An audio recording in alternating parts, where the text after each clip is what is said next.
ఇక్కడ చూడండి.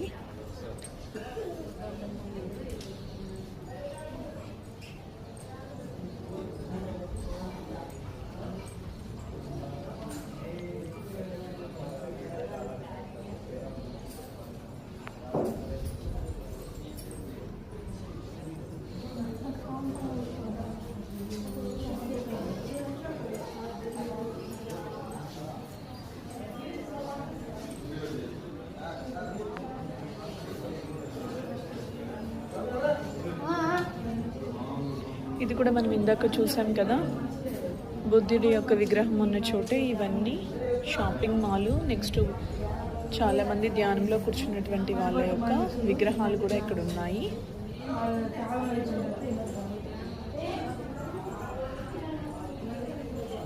ఇక్కడ చాలామంది ధ్యానం చేస్తున్న వాళ్ళ విగ్రహాలు ఉన్నాయి.